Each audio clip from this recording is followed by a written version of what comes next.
El sol de la tarde caía tibio sobre los campos, tiñendo de oro la hierba alta. Entre los silencios de la naturaleza, solo se oía el sonido rítmico de un asno que pastaba, ajeno a todo, entregado a la calma del momento. Cada brizna de hierba parecía una pequeña victoria, un instante de paz que hacía olvidar que el peligro podía estar cerca. Pero la paz, como bien sabía, era frágil, y a veces el peligro no avisa. Nuhei's Huidu simplemente aparece. A lo lejos, entre las sombras que comenzaban a estirarse, una silueta se movía, una forma oscura y sigilosa que avanzaba con una certeza depredadora. Entonces lo vio al lobo. El corazón del asno se detuvo por un instante, un golpe seco en su pecho. El miedo frío y paralizante trepó por su espalda. No había escapatoria. El campo abierto era una trampa mortal y la distancia era demasiado corta. Escapar era difícil. Luchar era imposible. El lobo ya había fijado su mirada en él, sus ojos amarillos brillando con una promesa de violencia. El tiempo se detuvo. Cada segundo se estiraba, pesado, denso. El asno sabía que estaba a punto de morir. Y en esa certeza, en ese instante final, una idea desesperada, afilada como un cristal roto, nació en su mente. Una última apuesta, una actuación que decidiría su vida. Con un gemido ahogado, el asno dejó que sus patas traseras cedieran, se desplomó sobre la hierba, doblando una de sus pezuñas de forma antinatural, como si un dolor agudo e insoportable lo hubiera derribado. Mantuvo la cabeza gacha, la respiración entrecortada, esperando.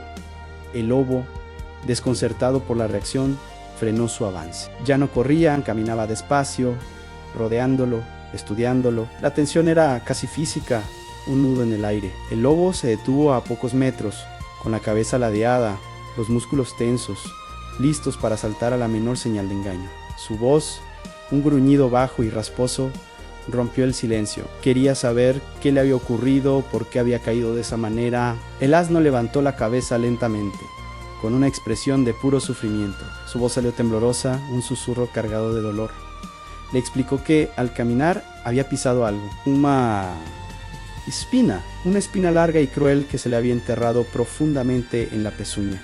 Dijo que el dolor era tan intenso que no podía ni siquiera apoyarla. El lobo escuchaba inmóvil. Sus ojos no dejaban de escrutar cada movimiento del asno, buscando la mentira, pero solo veía un animal herido, vulnerable. El asno, sin levantar la mirada del suelo, añadió algo más. Le dijo al lobo que, ya que iba a devorarlo, al menos le hiciera un favor. Le pidió que le quitara la espina. Le advirtió que si se lo tragaba con ella, la espina podría clavársele en la garganta y matarlo también. La lógica era retorcida, pero extrañamente convincente, una muerte compartida por una simple espina.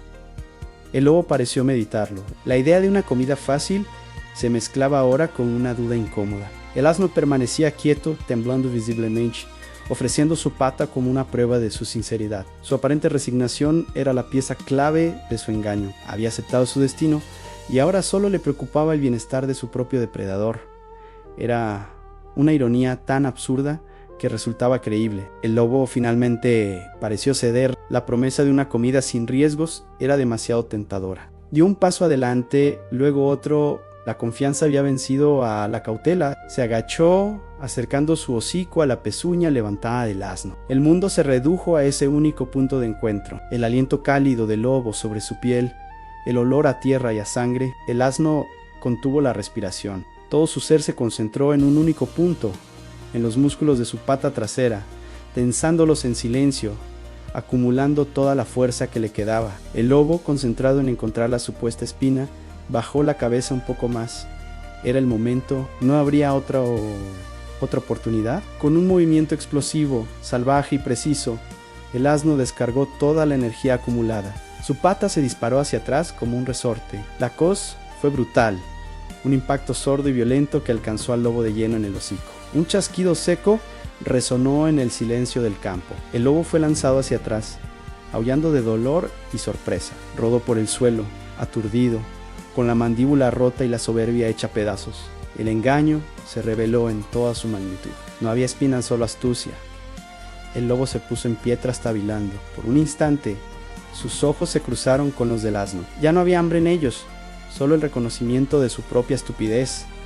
de su exceso de confianza, dio media vuelta y, cojeando y gimiendo, huyó hacia la oscuridad del bosque de la que había salido. El asno se quedó solo, de pie en medio del campo silencioso. Su corazón aún latía con fuerza, pero ya no era por miedo. El sol se ocultaba por completo en el horizonte. La calma había regresado. Moraleja. Moraleja. La inteligencia puede más que la fuerza. Enseñanza. Pensar con rapidez puede ayudarnos a salir del peligro.